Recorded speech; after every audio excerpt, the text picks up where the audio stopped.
증권통 K 시간입니다. 결국에 환율은 고점에서 마무리가 됐고요. 외국인은 계속해서 좀 이탈을 했습니다. 오늘장 분석해보고요. 다음 주에 대한 전략까지 찾아보겠습니다. 토마토 투자클럽의 신상원 전문가 연결합니다. 전문가님 안녕하세요. 네, 안녕하세요. 신상원입니다. 네, 오늘 시장 흐름부터 먼저 짚어주세요. 네, 한마디로 표현하자면 기대감을 흔드는 우려감, 이렇게 표현할 것 같습니다. 네, 전반적으로 하락하고 약간의 우려감들이 계속해서 올라오는 모습인데 이 시장 해석들 해주세요. 네, 제가 개인적으로 제 시선에서 이제 좀 보면은 저는 시장이 그렇게 위험한 상태라고는 보지 않습니다. 저점을 지금 올리면서 지금 오고 있는 거고, 어차피 아직은 긴 하락 구간에서 이제 시장이 이제 막 고개를 들어볼까 하는 그 길목에 있는 거고, 다 아시겠지만 전반적으로 우리만이 아니라 글로벌적으로 매크로 환경이 변한 거는 없습니다. 그리고 우리가 지금 미국 시장에 좀 동조화되는 것도 어쩔 수 없이 이제 있는 건데, 그 연준의 정책 때문에 전체적으로 정책의 기조 자체가 바뀐 적이 단 한 번도 없어요. 예, 그게 제일 중요하다고 항상 말씀드리고 그걸 우리가 좀 알아야 되는데, 그럼에도 불구하고 미국 시장이나 또는 그 영향을 받는 우리 시장이나 계속 기대감들이 있는 것 같아요. 미국 시장도 FOMC 지수나 이런 걸 보더라도 탐욕 구간에 계속 있고, 또 어제도 미국 시장은 혼조세를 좀 보였죠. 막판에 좀 끌어올리면서 끝났고, 우리 시장도 최근의 흐름을 좀 살펴보시게 되면 최근 한 7, 8개월 보게 되면 저점을 올리면서 1월 25일 날 갭이 좀 떠버리고 올라왔어요. 그리고 이 위에서 좀 계속 머무르고 있습니다. 상단에 대한 그 저항, 그리고 이 저항선을 돌파를 못하죠. 지금 모든 그 기업의 밸류들이 낮아졌기 때문에 지금은 우리가 저평가 구간이 아니라 어떻게 보면 적정 주가 수준의 시장 자체가 있다는 이 구간이기 때문에, 여기서 지금 이제 1분기가 3월이면은 이제 3월 시작되고 3월이면 이제 1분기가 끝나가고 그러는데, 앞으로 이 실적이 작년 4분기 그리고 지금의 1분기가 과연 어떻게 이어지느냐에 따라서 이 흐름들도 좀 바뀔 거라고 봐요. 그래서 조금 우리는 마음은 좀 급하긴 하지만 좀 길게 보셔야 될 것 같아요. 좀 긴 박스 구간. 이 정도 박스 구간은 상당히 괜찮을 것 같아요. 근데 이 1월 25일 이후에 이 갭을 띄우고 올라온 이 구간은 외국인들이 이 바닥부터 최근에 단기 바닥부터 올린 겁니다. 근데 지금 환율이 조금 전에도 앵커님께서 말씀해 주시고 그랬지만 환율이 고점에 끝났습니다. 1304.8로 끝난 게 상당히 오랜만에 몇 달 만에 이렇게 된 것 같아요. 근데 이 부분이 오늘 시장을 좀 하락하게 만든, 힘없게 만든 그 기대감들을 우려감으로 그냥 다 눌러버린 그 요인 중에 하나였다고 봐요. 이 외국인들이 오늘 좀 많이 나왔죠. 며칠 그저께도 그랬었고, 이 외국인들의 수급의 그 변화가 조금씩은 나오고 있다. 이 갭 위에서 나오고 있다는데 조금 좀 우리가 좀 포인트를 맞춰야 될 것 같습니다. 그 이유는 뭐냐면, 환율이 계속 유지가 되고 있으면 외국인들은 차익 실현을 하고 싶을 거예요.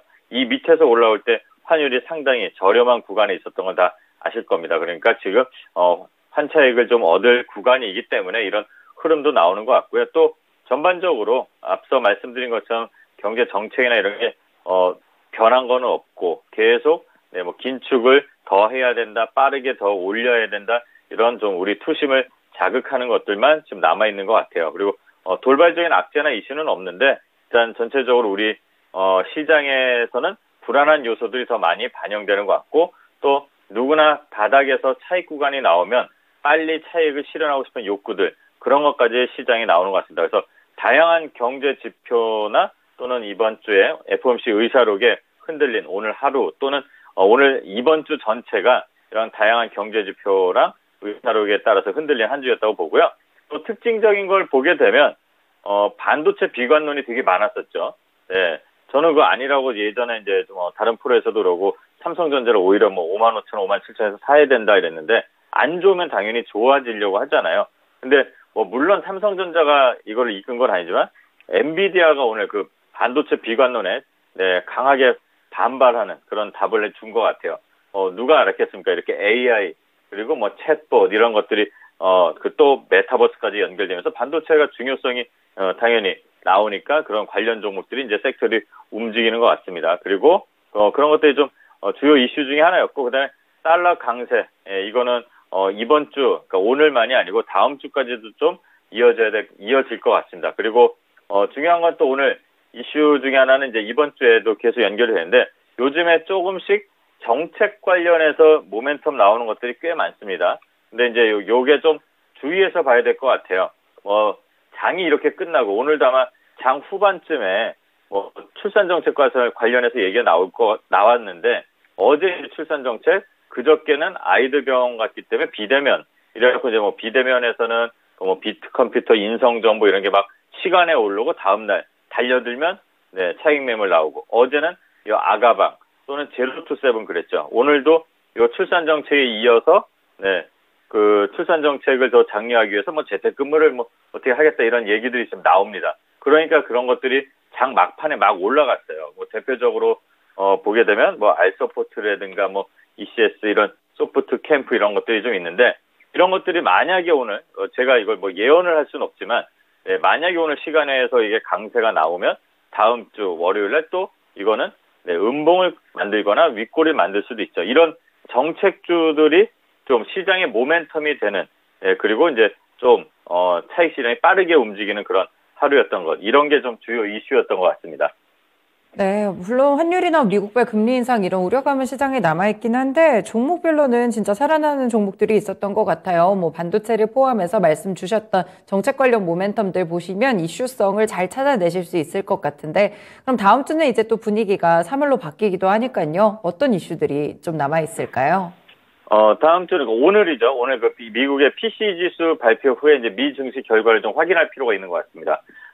그 이유는 이제 이 지수가 이제 연준이 좀 선호하는 지수로 하는데 이게 이제 우리 시장의 기대감을 좀 누르는 결과로 나타난다 하면은 다음 주도 좀 힘들 것 같고 그럼 긴축에 센 긴축에 강한 긴축에 힘이 실리니까 오늘 환율들도 좀 올라왔는데 더 올라갈 수도 있다고 저는 봐요. 만약에 안 좋게 나면. 양호하게 나와도 폭발적으로 시장이 반응하고 솟구쳐서 가지는 못할 것 같습니다. 우리 시장 아까 말씀드린 것처럼 지금 구간이 그렇게 저평가 구간도 아니기 때문에 요 부분이 가장 중요할 거 일단은 같고요. 그다음에 다음 주 월요일부터 시작하는 MWC 모바일 월드 콩그레스 2023 그 일정 그다음에 테슬라가 3월 1일 날 마스터 플랜 3를 발표합니다. 다양한 추측들이 오고 가고 그러는데 우주 관련부터 해서 지속 가능 에너지다 이렇게 있는데 그런 부분들을 좀 잘 살펴봐야 될 것 같고요. 또 주 후반에 보면은 4일 중국의 양회가 이제 드디어 시작되죠. 그러면 이제 중국의 새로운 시진핑의 이제 어떻게 진짜일지 모르지만 마지막 그 임기의 첫 시작을 하는 제일 중요한 양회니까 거기서 나올 수 있는 경기 부양이나 정책들, 중국도 저출산 정책부터 다양한 우리랑 좀 연관되는 것들이 많습니다. 그런 것들을 좀 봐야 되지 않을까 그렇게 좀 생각하고 있습니다. 네, 일단 오늘 밤에 있을 PC 발표 지수 관련해서 또 살펴보셔야 될 것 같고요. 다음 주에는 MWC도 좀 어떻게 종목별로 영향을 미치지 않을까 싶습니다. 중국 양해까지 있으니까 함께 참고해 보시면 되겠고요. 다음 주에 있는 일정들도 알려주세요. 네, PC 지수 외에 이제 MWC 그리고 그날 27일 네이버에서도 연례 개발자 컨퍼런스 개뷰라는 게 열립니다. 그게 이제 우리나라 네이버가 이제 어떻게 보면 우리나라 이 성장주에서는 기술주에서는 대장 역할을 하는데 거기서 지능형 로봇, 인공지능, 챗봇 관련해서 이제 좀 얘기들이 오고 갈 것 같아요. 그리고 1월 관광 통계가 발표됩니다. 이제 리오프닝이 아니라 일상으로 돌아가는 거잖아요. 그런 관련 종목들 가늠을 해보시는 실적을 가늠해 보시는 그런 통계들도 나오니까 그건 좀 볼 필요가 있고요. 그다음에 1일날 아까 말씀드린 테슬라 마스터 플랜 말고도 중국발 입국자에 대한 PCR 검사 의무가 완전히 이제 해제된다고 합니다. 그리고 미국에서 PMI 확정치도 나오고 있고요. 또 2일날은 미국 소비자들의 동향을 좀 알 수 있는 백화점 메이시스, 그다음에 베스트바이 실적 발표가 있습니다. 그리고 주간 신규 실업수당 매주 나오는 것들 있고요. 그다음에 3일날 우리는 33데이라고 해서 삼겹살 데이인데 셀트리온 실적 발표, 미국의 서비스 PMI 확정치 이런 게 있고 4일날 중국 양회 이렇게 일정들은 계속 쭉 이어질 것 같습니다. 주도 굉장히 바쁘네요. 일정들 체크해 보시면서 어떤 투자 전략 짜야 될지 간략하게 알려주세요.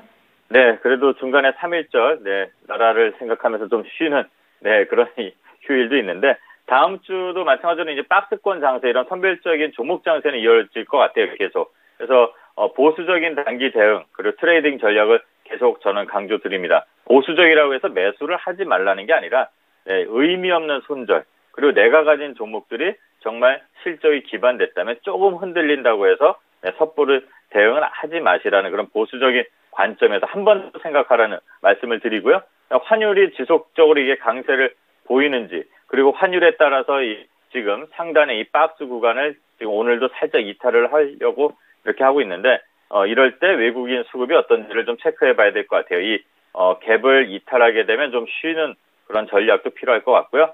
3월 외에도 3월 이후를 준비하는 한 주 다양한 이벤트들이 월간으로도 있습니다. 그리고 현금 비중은 항상 말씀드리지만 최소 30에서 많게는 50 이상 유지하는 게 저는 좋다고 보고 차분하게 천천히 보내시면 될 것 같습니다. 네, 다음 주도 신중한 시각이 필요하겠습니다. 전문가님, 한 주간 고생 많으셨습니다. 네, 즐거운 주말 되십시오. 신상원이었습니다. 네, 증권톡 K시간 신상원 전문가와 함께했습니다. 벌써 2월도 끝자락에 왔는데 다음 달에는 또 인공지능 테마 이후에 다른 종목들이 오르게 될지, 어떤 섹터가 오르게 될지 또 궁금해지는 그런 한 주입니다. 포트폴리오 잘 정리하시는 시간 가지시면 좋을 것 같습니다. 지금까지 다양한 투자 판단에 도움이 되는 말씀들 전해드렸는데요. 특정 종목의 상승과 하락을 보장하지는 않습니다. 마감은 증권통 여기서 인사드리겠습니다. 한 주간 고생 많이 하셨습니다.